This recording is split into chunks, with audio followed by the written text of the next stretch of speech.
Mapagpalang araw kalakbay at sa lahat ng nakikinig sa inyong channel. Ako po pala si Estong, tubong lalawigan ng Leyte. Ngunit sa kasalukuyang taon ay naninirahan ako dito sa Manila sa Mandaluyong. Palagi po akong nakikinig sa mga kwentong katatakutan habang nagbabantay sa aking munting negosyo kasama ang aking asawa. At isa kayo sa mga paborito kong narrator na palaging pinapakinggan.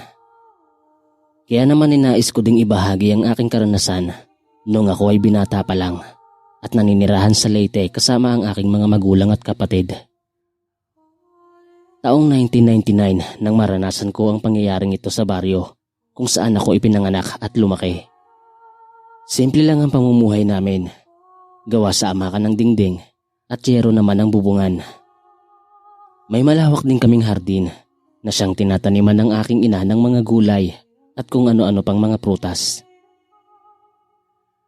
Nasa dulo ng baryo ang bahay namin. Doon kasi nakabili ang aking ama ng lupa, kung kaya't doon kami nanirahan. May mga alagang hayop din ng mga magulang ko na siyang pinagkakaabalahan ng aking ina. Samantalang kami naman ng aking ama ay nagtatrabaho sa palayan. Isang araw, kasalukuyang naggagapas ako kasama ang aking ama nang may napansin akong isang babaeng hindi naman gaanong katandaan na lumapit sa aking inang na nakatayo sa gilid ng pilapil at nag-aayos ng pagkain. Sa tansya ko, mga nasa 50 anyos pa lamang ang babaeng yon. Nakita kong kinakausap ito ng aking ina, subalit hindi ko mawari kung ano ang pinag-uusapan nila. Kaya naman bahagya akong binagala ng paggagapas upang marinig ko kung ano ang pinag-uusapan nila. Dahil sa hindi maganda ang kutob ko sa matandang kausap ng aking ina.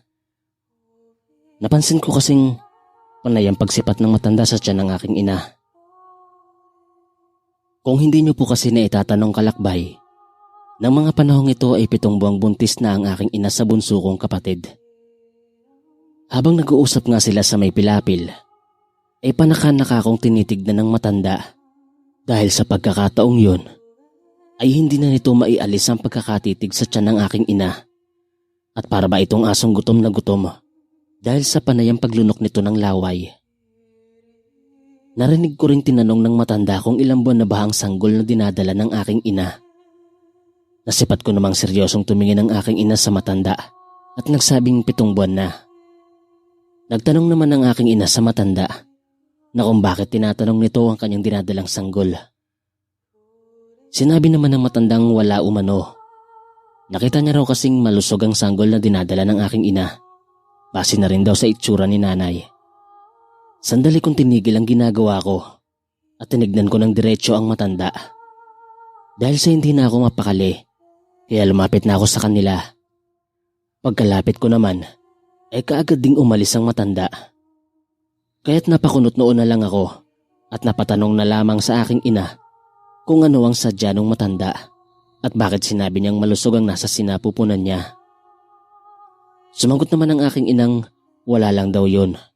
Huwag ko na raw intindihin ang sinasabi ng matanda. Tumangutangon na lang ako sa aking ina at sinabihan ko siyang umuwi na dahil baka mapaano pa siya. Hindi naman kasi lingid sa lugar namin ang mga balay-balita tungkol sa gumagalang aswang sa baryo namin. Kaya nga pinag-iingat namin ni tatay palagi ang aking ina. At palagi ko rin siyang binabantayan kapag umaalis ang aking ama. Sige na po nay, umuwi na po kayo. At uuwi na rin kami maya-maya ni tatay. Muli kong wika sa aking ina. Tumango naman ang aking ina at nagwikang sandali lamang at aayusin niya muna ang pagkain namin ni tatay sa pananghalian.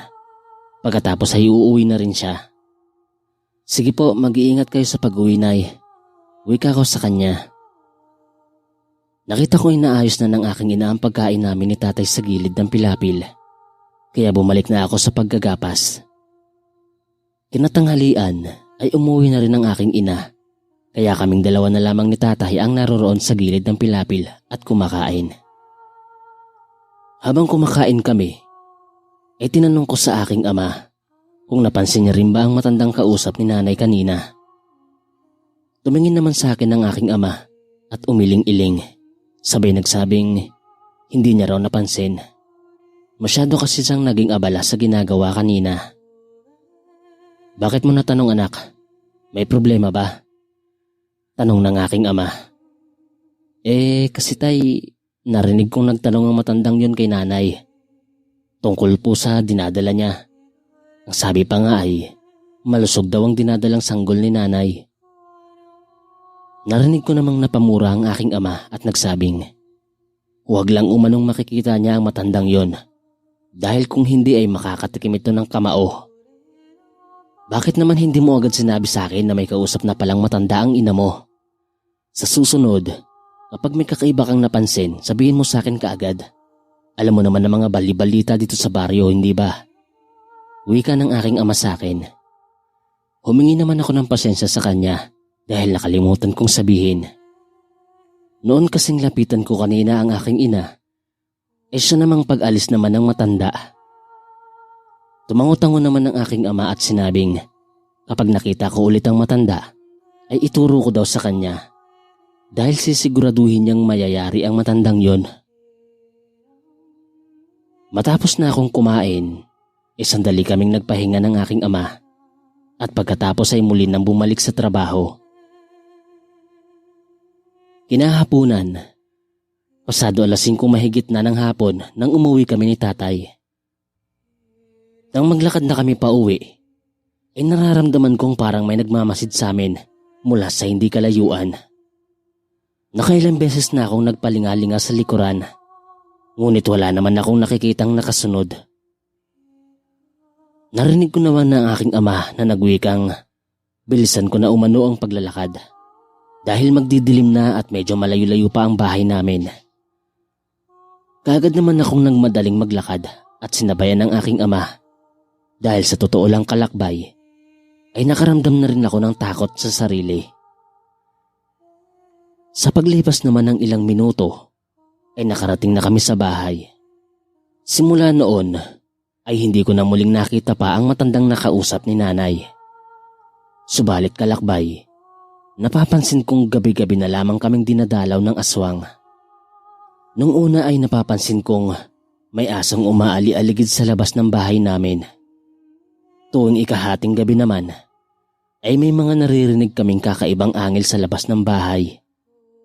Sinabi naman ng aking inang na baka pusa lang daw yun, kaya tuwag na lamang pansinin. Yun nga ang ginawa namin kalakbay. Hindi ko na lamang pinapansin ang mga kakaibang huni ng ibon o anumang mga pag-angil ng hayop ang naririnig ko sa labas ng bahay. Isang gabi, maaga kaming kumain ng mga magulang ko dahil maaga kaming nakauwi ng aking ama galing sa trabaho. Pagkatapos naming kumain, ay ako na ang nagpresentang magligpit ng mga kinainan namin. Bigla kasing sumakit ang tiyan ng nanay ko, kaya sinabihan ko siyang magpahinga na at ako nang bahala sa mga ligpitin. Sinabihan naman ako ng aking ina na siya na daw ang maghuhugas bukas ng umaga. Ilagay ko na lamang daw sa banggera ang hugasin at siya na ang bahala. Sinabi ko naman sa kanya na ako na ang maghuhugas dahil hindi pa naman ako inaantok, kaya ako na muna ang maghuhugas at maglilinis sa kusina. Magpahinga na po kayo, Nay. Ako na pong bahala dito. Muli kong wika sa aking ina. Tumango naman siya at nagpasalamat. Pagkatapos ay pumasok na sila ni tatay sa silid para magpahinga. Nang makapasok na nga sa silid ang mga magulang ko, kaagad na akong nagligpit ng mga plato at nilagay na sa hugasan at pagkatapos ay hinugasan na yon. Makalipas ang ilang sandali, nang matapos na akong makapaghugas, sandali akong lumabas ng bahay para magpahangin. Medyo pinagpapawisan kasi ako at naiinitan, kaya napagpasyahan kong magpahangin na muna sa labas ng bahay. Habang nakaupo ako sa mahabang upuang nakadikit sa gilid ng bahay namin, malapit sa pintuan, ay parang may naramdaman akong may kung anong hayop ang nag-iingay sa hindi kalayuan sa bahay namin. Saglit akong natigilan at pinakinggang maigi ang ingay na naririnig ko. Para kasi yung hayop na animoy may nginangat-ngat na buto. Nakakangilo yun pakinggan at sa hindi malamang dahilan ay kinikilabutan ako. Inakala kong aso lang yun o pusa. gaya ng naririnig namin nitong mga nakaraang gabi. Kaya hinayaan ko na lang yon. Maya-maya pa ay ganoon na lamang ang gulat ko nang biglang maramdaman kong parang may bumuga ng hininga sa may batok ko. Kaya naman mabilis akong lumingon sa tagiliran ko sa direksyon kung saan nanggaling ang hiningang naramdaman ko. Nang makalingon na ako ay wala naman akong nakitang tao o kaya ay hayop. Nakaramdam na ako ng takot ng mga sandaling yon, kaya dagli-dagli na akong tumayo at nagmadali ng pumasok sa loob ng bahay. Hindi ko na kasi mapigilang magtayuan ng mga balahibo ko sa buong katawan. Napapamura na lamang ako sa sarili habang naglalakad papasok sa loob ng bahay. Nang makapasok na ako ay nadatnan ko si tatay sa sala. Nakaupo ito habang naninigarilyo. "O anak, bakit parang nagmamadali ka yatang maglakad? Magdahan-dahan ka lang sa pagpasok at nakaidlip na ang nanay mo. Baka mamaya ay magising yon." Saway ng aking ama sa akin. Humingi naman ako ng pasensya sa aking ama at sinabihan nitong malamig na kasi sa labas kaya nagmamadali na akong pumasok. Sinabihan niya naman akong dapat hindi na ako lumabas pa. Kasi tay, kanina po pagkatapos kong maghugas, nakaramdam ako ng maalinsangan. Kaya lumabas ako ng bahay para magpahangin. Wika ko sa aking ama. "Sige na, masok ka na sa silid mo at matulog. Maaga pa tayong pupunta sa trabaho bukas." Utos niya sa akin. "Sige po tay, matutulog na po ako." Wika ko sa aking ama at nagmadali nang pumunta sa silid. Nang makapasok na nga ako ay kaagad na akong humiga at ipinikit ang mga mata. Makalipas ang ilang minuto, nakailang beses na akong nagpabaling-baling ng higa ay hindi pa rin ako makatulog. Naiinis na ako ng mga oras na yon sapagkat sumasakit na ang ulo ko.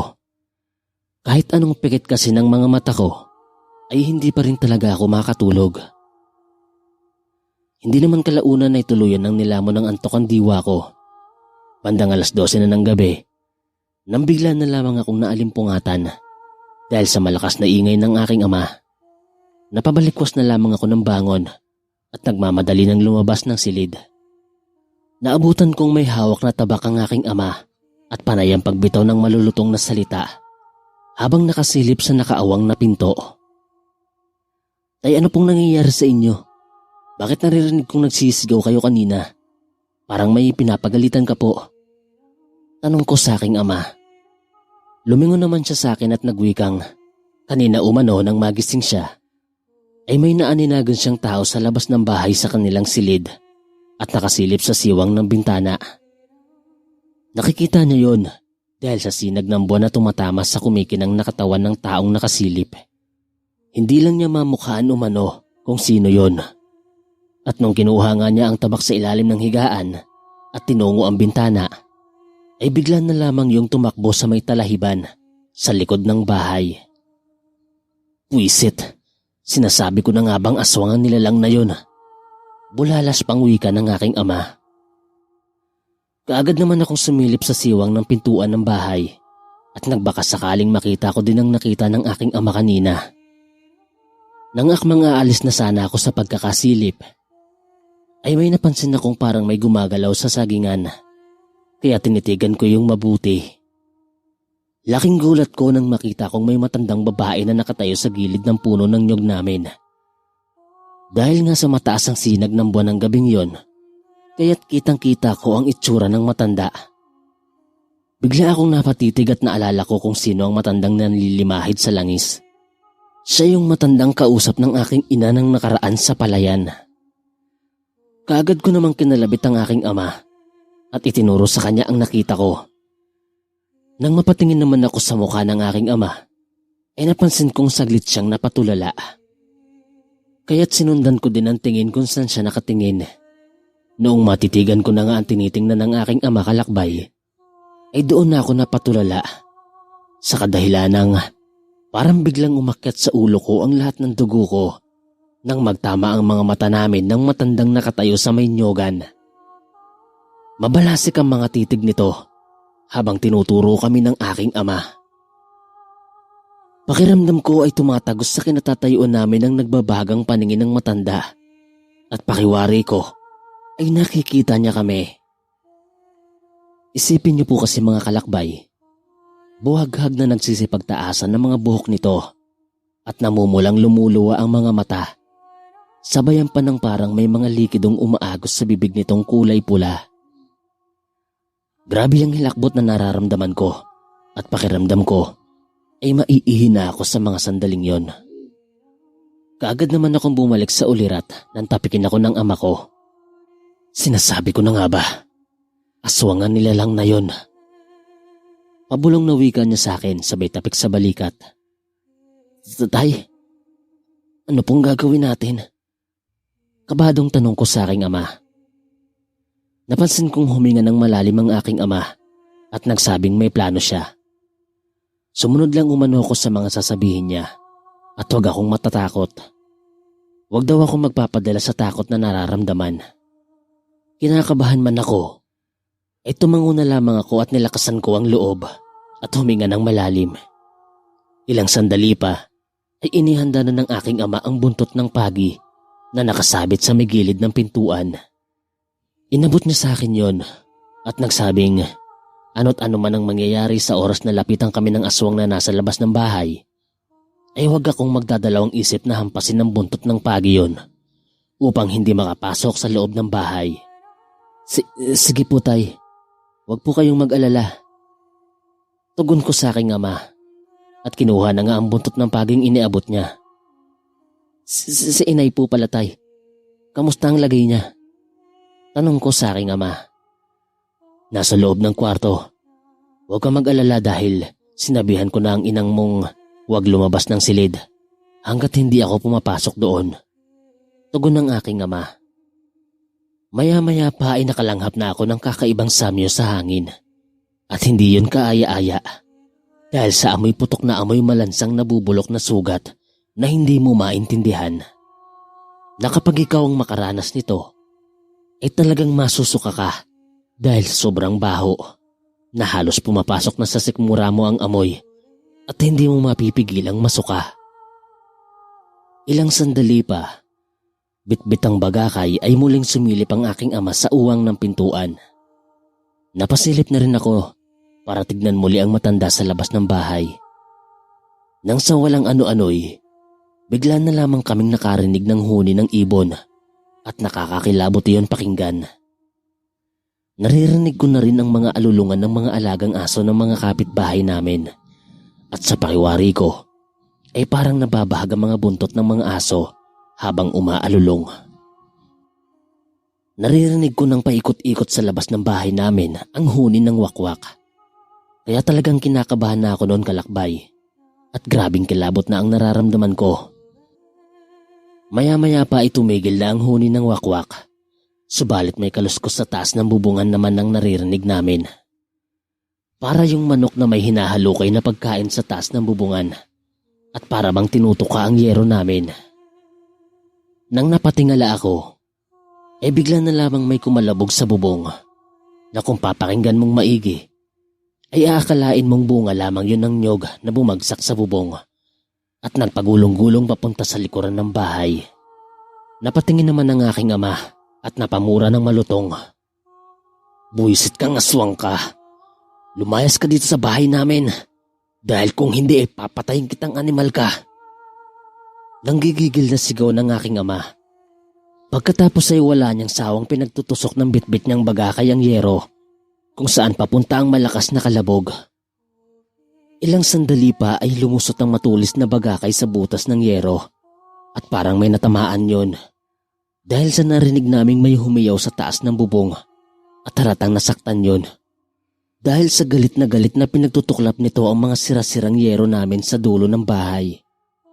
Nang marinig namin yung kumakalabog pababa sa likuran, ay minadali na naming tinungo ang likuran ng bahay. Narinig din kasi namin doon ang malakas na kalabugan at pinagsisira ang mga pananim ng aking ina.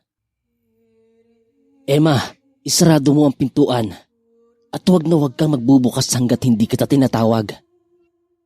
Pasigaw na sabi ng aking ama habang naghahabulan kami patakbo sa likuran ng bahay nang sa ganun ay maabutan pa namin ng aswang.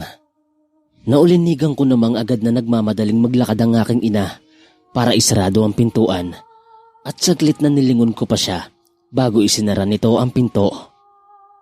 Pagkarating namin sa likuran ng bahay, ay naabutan namin ng isang kulay itim na baboy damong nagwawala sa may mga taniman ng aking ina. Ginugulong-gulungan nito ang papausbong pa lang na pananim.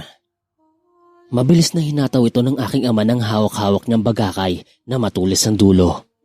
Agad ko din naman yung hinagupit ng buntot ng pagi. Kung kaya't umaangil na lang yon sa sobrang sakit na nararamdaman at bumaling sa amin. Pagkatapos sa sinunggaban nito ang aking ama, nakita ko na tumba ang aking ama nang dambahan nito ng aswang. Pero agarang tumayo si tatay. Subalit mabilis siyang nahagip ng mahahabang kuko ng aswang at nakalmot sa balikat. Nakita ko pa ang biglang pagtilamsik ng dugo sa balikat ng aking ama. Kaya napasigaw ako at nagmadali ng sinunggaban at hinataw ng buntot ng pagi ang aswang. Walang sawang pinaghahambalos ko ng buntot ng pagi ang aswang hanggang sa napansin kong napuruhan na yun. At nang masaktan na nga ito, paika-ika na itong tumakbo papasok sa talahiban. Hahabulin ko pa sana to, pero pinigilan ako ng aking ama habang hawak-hawak nito ang brasong sugatan. Huwag mo nang habulin pa at baka lalong mapahamak pa tayo kapag hinabol pa natin yon. Saad ng aking ama, kaya napatingin na lamang ako sa kanya. Pagkatapos ay inakay ko na lamang siya pabalik sa bahay. Nang makalapit na kami ay tinawag niya ang aking ina, kung kaya't pinagbuksan na kami nito ng pintuan. Pagkapasok namin ay nag-aalalang nagtanong ang aking ina kung napaano ang aking ama. Sinabi ko naman dito na dinambahan ng aswang ang aking ama, kaya nakalmot siya at nasugatan. Kaagad namang binigyan ng paunang lunas ng aking ina ang sugat na natamo ng aking ama. Habang ginagamot nga ito, ay napapangiwi pa ang aking ama dahil sa labis na sakit at hapding nararamdaman. Sinabi naman ng aking inang natiisan niya ang sakit dahil bukas na bukas ay maghahanap siya ng albularyo para gamutin ang sugat ng aking ama. Dahil baka mamaya ay nalawayan iyon ng aswang at mayanggaw pa siya. Tumango naman ang aking ama at tiniis na nga ang sakit na nararamdaman. Kinabukasan maaga pa lang ay pinuntahan na ng aking ina ang albularyong naninirahan sa katabing purok. Nang makabalik na ang aking ina ay nakita kong kasama na niya ang albularyo. Nang tingnan na nga ang albularyo ang aking ama ay napawikan na lamang ito ng, "Mabuti na lamang talaga at hindi napatakan ng laway ng aswang itong sugat mo. Dahil kung napatakan ito, tiyak na nayanggaw ka na ngayon." Hindi naman makaimik ang aking ama at hinahayaan na lamang nagamutin ng albularyo ang mga natamo niyang sugat.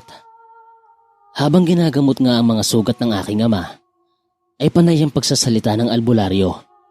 Mataman lang naman akong nakikinig salita niyang sinasabi nito.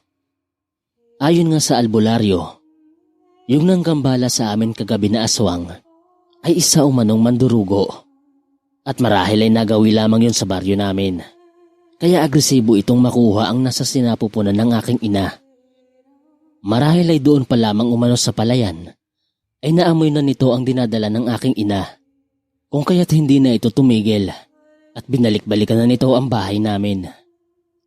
Sinabi pa ng albularyong yung nagpakita sa amin kagabi ay isang pagbabalat kayo lamang ng aswang upang hindi namin siya makilala kung ano ang tunay niyang kaanyuan. Papaano kung balikan kami ng aswang na yon? Ano po ang gagawin namin? Pag-aalalang tanong ko sa albularyo. Sinabi naman nitong huwag daw kaming mag-alala dahil hindi nababalik ang aswang. Dahil pagkapasok pa lamang niya sa pintuan, inilagyan niya na ito ng orasyong pangontra upang hindi na muling makalapit pa sa bahay namin ang aswang. Yung sugat naman daw ng aking ama ay mabilis nang maghihilom dahil inusalan niya na at nilagyan niya na ng langis. Kaya't wag na umano kaming mag-alala pa at ipanatag na namin ang aming mga sarili. Nang matapos ng gamutin ng aking ama, ay nilibot ng albularyo ang buong bahay namin.